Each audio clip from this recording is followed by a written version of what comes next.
기도회로 함께 모이게 되었습니다. 오늘은 선교기도 42번째 말씀을 함께 나누겠습니다. 강점을 붙잡을 때 제대로 쓰임 받습니다. 강점을 붙잡을 때 제대로 쓰임 받습니다. 라는 제목으로 말씀의 은혜를 함께 나누겠습니다. 오늘은 이스라엘의 7번째 사사인 야일에 대해 말씀해 주고 있습니다. 야일에 대해서 오늘 본문 3절을 보니까 그 후에 길르앗 사람 야일이 일어나서 22년 동안 이스라엘의 사사가 되니라 라고 말씀을 합니다. 야일은 길르앗 사람이었습니다. 길르앗은요, 요단 동편 땅을 의미하죠.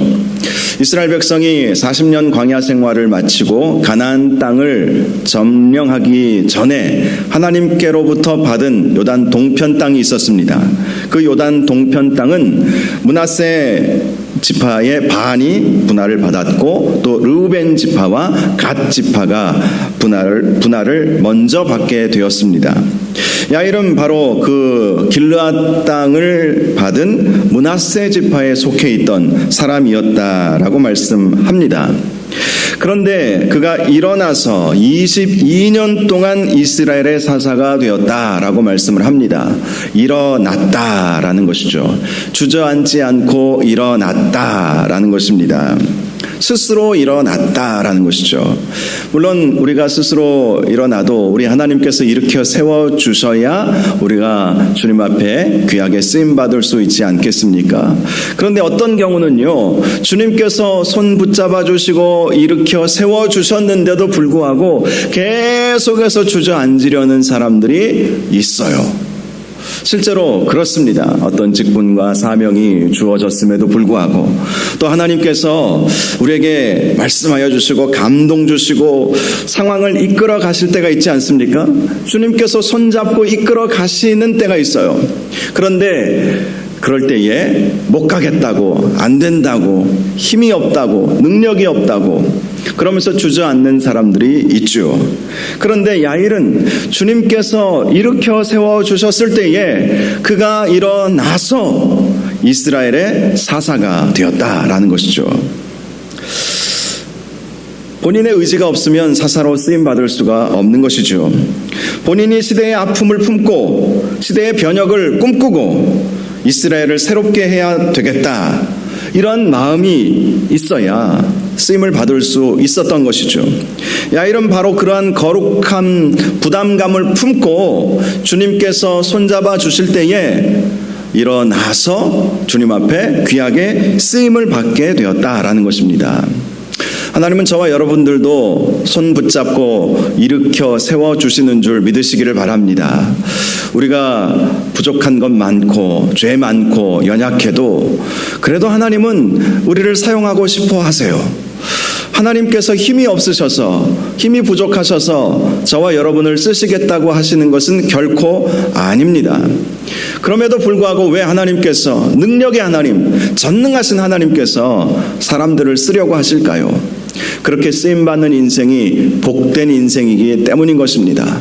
그래서 우리가 주님께 사명을 받고 직분을 받고 주님께서 우리에게 어떤 일들을 명령하실 때에 기쁨으로 주님의 그 손 붙잡고 일어나셔서 쓰임받는 저와 여러분들 되시기를 바랍니다.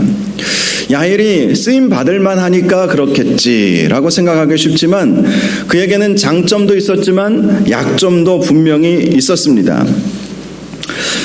오늘 말씀 4절을 보니까 이렇게 말씀하고 있죠. 그에게 아들 30명이 있어 어린 나귀 30을 탔고 성읍 30을 가졌는데 그 성읍들은 길르앗 땅에 있고 오늘까지 하봇 야일이라 부르더라.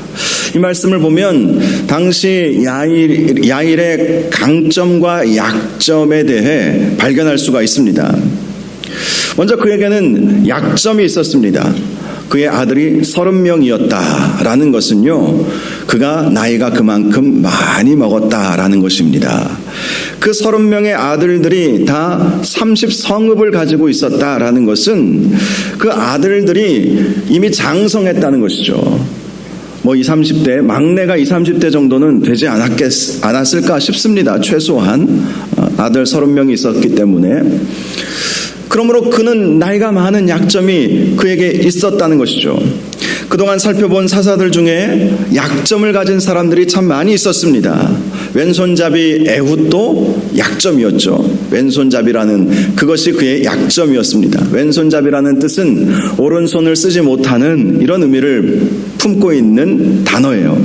오른손에 어떤 장애가 있었던 것으로 충분히 짐작할 수 있습니다.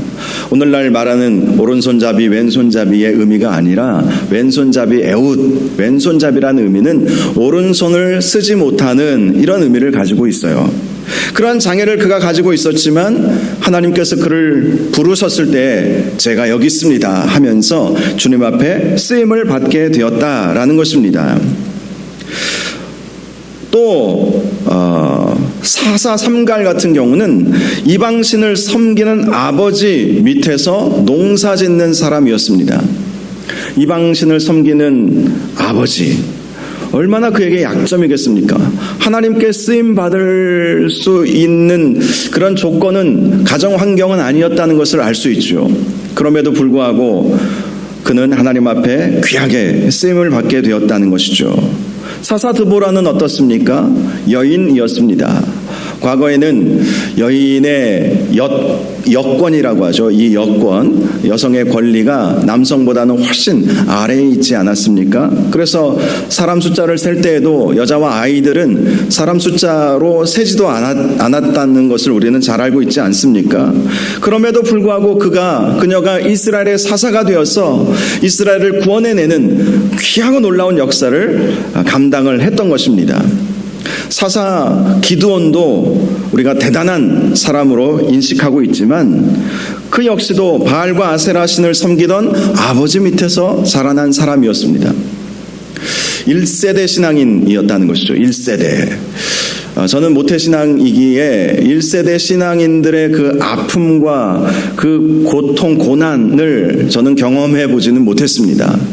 어떤 분이 이런 말씀을 하시더라고요. 모태신앙인들은 교회 안 다니면 핍박받는다고. 그렇죠. 교회를 잘 다녀야 칭찬받는데 교회 잘 안 나가고 빠지려고 하면 부모님께 혼나는 사람들이 모태신앙이죠. 그런데 1세대 신앙인들은 어떻습니까? 교회 나가면 핍박받죠. 예수 믿으면 핍박받죠. 성경책 읽으려고 하면 핍박받죠. 기드온도 바로 그런 상황 속에서 자라났다는 거예요. 그럼에도 불구하고 그는 위대한, 기드온은 우리가 잘 알고 있는 그러한 사사이지 않습니까? 위대한 사사로 하나님 앞에 쓰임을 받았던 것입니다. 사사 돌라는 어떻습니까? 그는 자기 고향 땅이 아닌 새로운 지역에 가서 사사가 되었습니다. 모험하는 그리스도인이라고 하는 제목의 책이 있는데요. 한마디로 모험한 거예요. 하나님께서 가라고 말씀하시니까 자기가 자라왔던, 자기가 살던 편안하고 익숙한 환경을 떠나서 미지의 세계로 나아가서 주님 앞에 쓰임받았던 사람, 그 사람이 사사 돌라였습니다. 야일도 그의 약점은 나이가 많다는 것이었어요. 아들 30명이 있는데 그 30명의 아들이 다 성읍의 족장이 될 정도였다면 그는 나이가 굉장히 많았다라는 것을 우리는 알 수가 있습니다. 그럼에도 불구하고 그는 그러한 약점에 집중하지 아니하고 하나님께서 나를 부르셨을 때에는 내 나이가 많아도 하나님의 특별한 계획이 있을 줄로 믿고 주님의 말씀에 순종하며 주님 앞에 귀하게 쓰임받게 되었다라는 것입니다. 그는 약점이 아니라 강점에 집중할 줄 알았다라는 사실을 오늘 본문은 우리에게 보여주고 있습니다. 그는 나이는 많았지만 부유했고 안정된 삶을 살았고 요단 동편 땅에서 영향력을 가지고 있는 사람이었습니다. 야일의 30명의 아들들이 어린 나귀 30을 탔다. 그리고 각기 30성읍을 가지고 있었다라는 것은 그가 그만큼 부유했다는 것을 말씀하는 것이죠. 그가 가진 30성읍, 그 아들들이 다스리고 있는 30성읍의 이름을 하봇 야일 이렇게 부르고 있습니다. 하봇 야일. 즉 30명의 아들들이 30개의 성읍의 족장으로 성읍의 읍장으로 그렇게 있었지만 그 30개의 성읍은 하봇 야일이라 불렀다라고 말씀하는 것입니다. 하봇 야일은 어떤 의미인지 아십니까? 야일의 마을, 하봇 야일, 야일의 마을이란 뜻입니다. 야일은 그만큼 30개의 성읍을 각각 아들들에게 하나씩 주고 그 길랏 동편 땅의 유지로서 부유한 사람으로서 영향력 있는 사람으로서 그는 그의 강점이 있었다라는 것이죠. 그렇습니다. 그는 자신의 약점보다는 강점에 집중할 줄 알았다는 것입니다. 그래서 그 강점에 맞추어서 하나님 앞에 귀하게 쓰임받게 되었다라는 것이죠. 우리 각 사람에게는 다 장단점이 있습니다. 어떤 사람은 사교적인 반면에 또 어떤 사람은 지식도 많이 가지고 있는 경우가 있습니다. 어떤 사람은 지식은 많은데 사교성이 약한 경우도 있죠. 어떤 사람은 글은 잘 쓰는데 말을 잘 못하는 경우도 있습니다. 사도 바울이 대표적이었다고 해요. 글은 잘 썼어요. 그래서 사도 바울의 서신서들을 보면 굉장히 논리적으로 우리가 접근하고 있다는 것을 알 수 있지 않습니까? 그런데 그는 사실은 말은 잘 못했다고 알려져 있습니다. 어떤 사람은 추진력은 있는데 이렇게 조직력은 없는 경우들도 있어요. 그리고 어떤 사람은 조직력은 있는데 추진력이 약한 사람들도 분명히 있습니다. 여러분 같으면 나에게 장점이 있고 약점이 있을 때 무엇에 더 집중하시겠습니까? 장점에 집중해야 된다는 거예요. 나에게 주어진 은사가 무엇인가? 하나님께서 나에게 주신 장점이 무엇인가? 강점이 무엇인가? 그것을 우리가 먼저 생각해보고 그 강점에 집중할 수 있을 때에 하나님 앞에 온전히 그리고 귀하게 쓰임을 받을 수 있다는 것입니다. 그런데 반대로 약점에 집중하면 아무것도 할 수 없죠.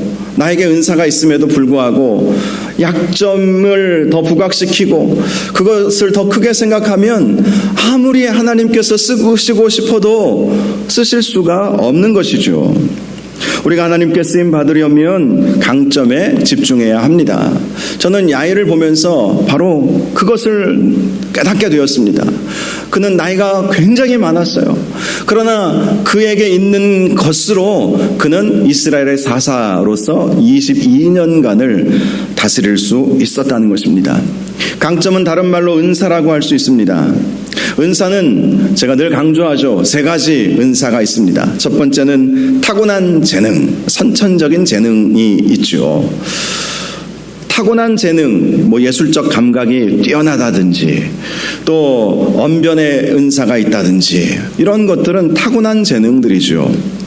이런 은사들이 있으면 그런 타고난 재능들을 가지고 나의 재능이 무엇인가, 하나님께서 나에게 주신 탤런트가 무엇인가, 그것을 발견하고 그것을 개발해서 하나님의 나라와 하나님의 영광을 위하여 우리는 집중하여 쓰임을 받아야 하는 것입니다.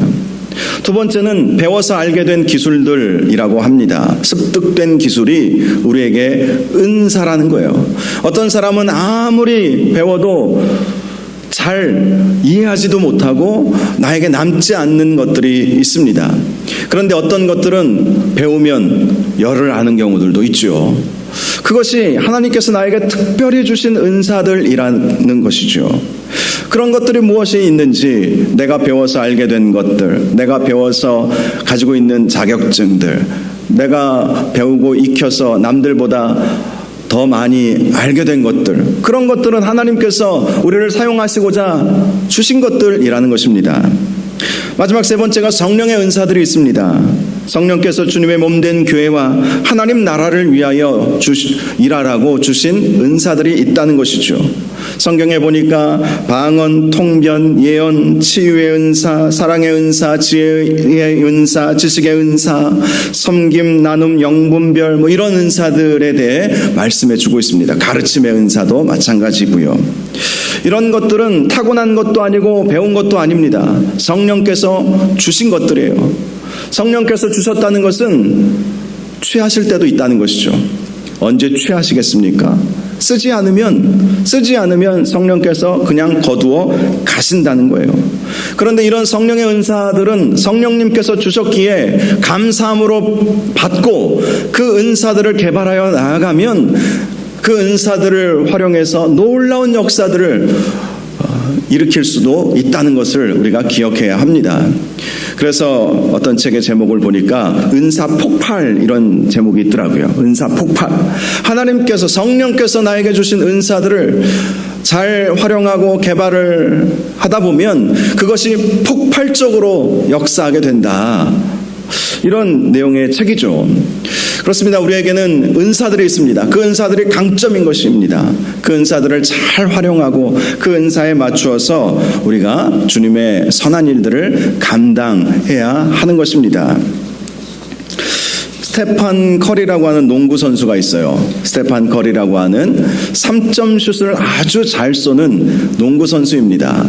한 10여 년 전부터 두각을 나타내고 있는 그런 선수이고 지금도 아주 유명한 선수이죠. 마이클 조단이라고 하는 아주 유명한 농구 선수가 있지 않았습니까? 그 마이클 조단은 이미 은퇴하고 지금 살아있는지는 제가 잘 모르겠어요. 마이클 조단 버금가는 그러한 농구 선수예요. 이 스테판 커리가 미국 프로농구의 판도를 완전히 바꾼 일이 있었습니다. 당시에 스테판 커리가 등장하기 전에는요, 감독들 사이에 이런 말이 있었다고 해요. 덩크슛보다 레이업을 더 좋아한다. 이런 감독들 사이에 그런 말이 있었다고 합니다. 덩크슛은 링에 이렇게 손을 잡고 슛을 꽂는 그런 슛을 말하고, 레이업은 뛰어가면서 이렇게 던지는 그런 슛을 레이업이라고 이야기를 해요. 왜냐하면 덩크슛보다 레이업을 했을 때 골이 들어갈 확률이 더 높기 때문에 감독들은 그것을 더 선호한다는 것입니다. 그리고 3점 슛보다 2점 슛을 더 선호한다. 감독들 사이에서는 선수들에게 그렇게 강조를 한다고 해요. 왜냐하면 3점 슛은 이 멀리서 쏘는 거거든요. 멀리서 공을 이렇게 던지면 실패할 확률이 훨씬 높기 때문에 그래도 안정적인 거리에서 가까운 데서 골을 넣는 것이 감독들 입장에서는 훨씬 더 좋다는 것이죠. 그런데 스테판 커리는 이런 생각을 했다고 합니다. 3점 슛을 2점 슛처럼 잘 쏘면 되지 않을까 하면서 그는 농구 선수 생활을 시작하면서 3점 슛만 연습을 했다는 거예요. 3점 슛만. 그러다 보니까 어느 상황이든지 그는 3점 슛을 잘 쏘는 그런 선수가 되었습니다. 그의 3점 슛 성공률이 45%가 된대요. 45%. 그러니까 2번 던지면 1번 정도는 들어간다는 거예요. 옛날에 그 성공률은요, 30%도 안 됐다고 해요. 3번 던졌을 때 보통 선수들이 1번 골인 하게 되는데, 스테판 커리는 연습을 많이 해서 2번 쏘면 1번은 들어가니까 스테판 커리가 있는 팀은 늘 승리할 수밖에 없었던 것이죠. 점수가 계속해서 올라가니까. 그런데 그 스테판 커리를 보면서 미국 프로 농구 선수들이 자극을 받은 거예요. 우리도 쟤처럼 연습하면 우리도 쏠 수 있지 않을까 하면서 3점 슛을 계속해서 연습하다 보니까, 저도 농구를 자주 보지는 않지만 예전에 제가 20, 30대 때 미국 프로농구를 보면 주로 덩크슛, 레이업, 가까운 데서 레이업 슛 이런 것들을 많이 선수들이 구사를 했거든요. 그런데 지금은 웬만하면 다 3점 슛을 쏘더라고요. 이 미국 프로농구의 그러한 판도를 스테판 커리가 완전히 바꾸어 버린 것이죠. 한 사람이 자신의 강점을 개발하고 그 강점을 활용하니까 미국 프로농구의 판도도 완전히 바뀌게 되었다고 합니다. 여러분, 한 사람이 자신의 강점을 가지고 열심히 주님의 일을 감당하다 보면 다른 사람들이 그것을 보지 않겠습니까? 아, 저분이 가지고 있는 저 은사로 저렇게 신실하게 주님의 일을 감당하는구나. 그러면서 많은 그러한 선한 영향력을 우리가 끼칠 수 있게 되는 것이죠. 비록 나이는 야일이 많았지만 나이 많은 사람도 하나님 앞에 쓰임받을 수 있다.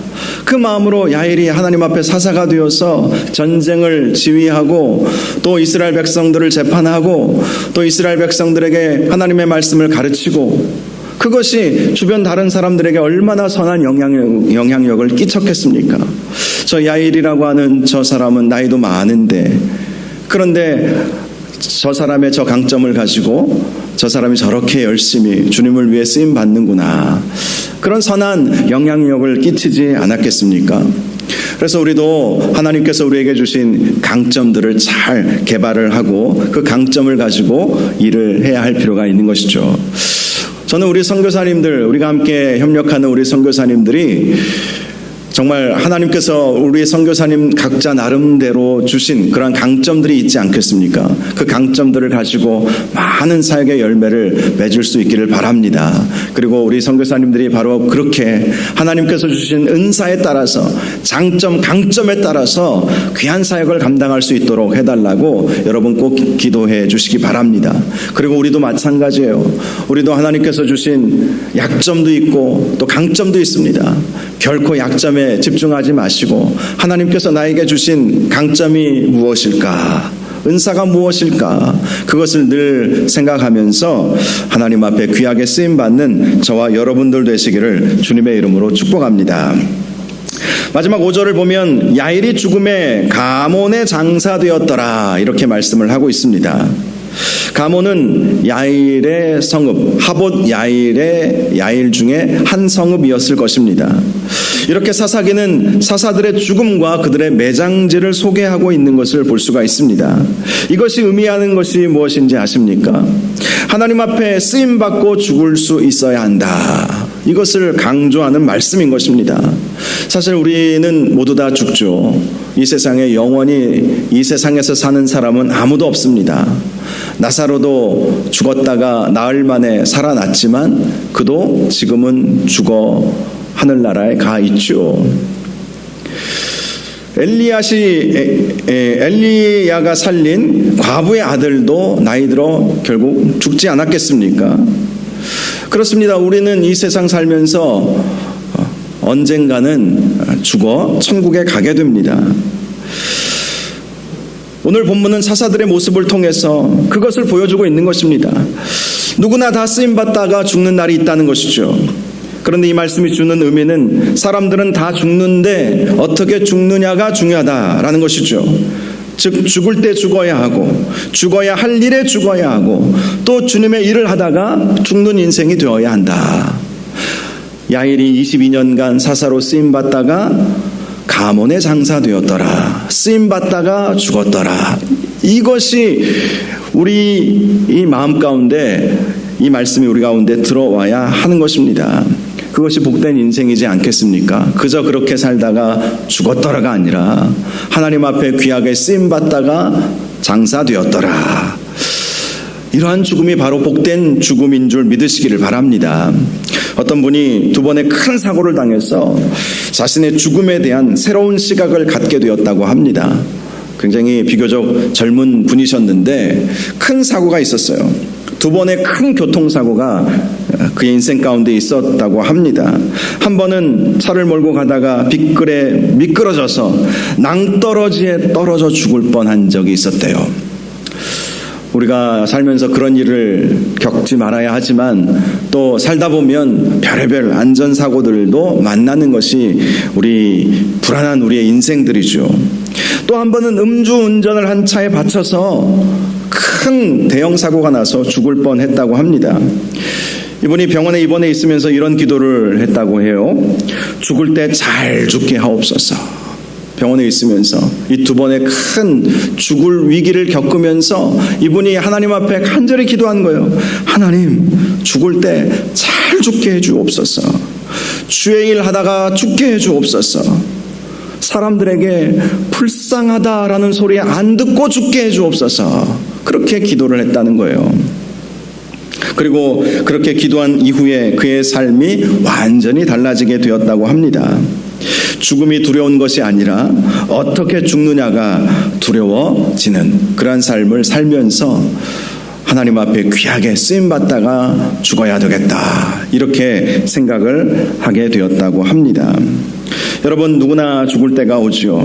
그런데 죽은 이후에 하늘의 생명책에는 우리의 일대기가 다 기록되어질 것입니다. 그때 뭐라고 기록되어졌으면 좋겠습니까? 그저 그렇게 살다가 왔다, 이렇게 기록되는 인생이 아니라 우리에게 주어진 사명과 직분과 은사에 따라서 주님의 일을 충실히 감당하다가 이 하늘나라에 왔다고 그렇게 기록되는 저와 여러분들 되시기를 바랍니다.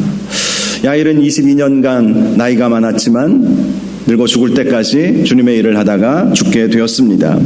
저와 여러분들도 주님 앞에 귀하게 쓰임받다가 주님 나라 가실 수 있기를 주님의 이름으로 축복합니다. 그리고 우리 선교사님들도 자신의 은사와 강점에 따라서 주님께서 맡겨주신 귀한 사명 잘 감당할 수 있도록 인도하여 달라고 함께 기도하는 이 시간 될 수 있기를 주님의 이름으로 축복합니다.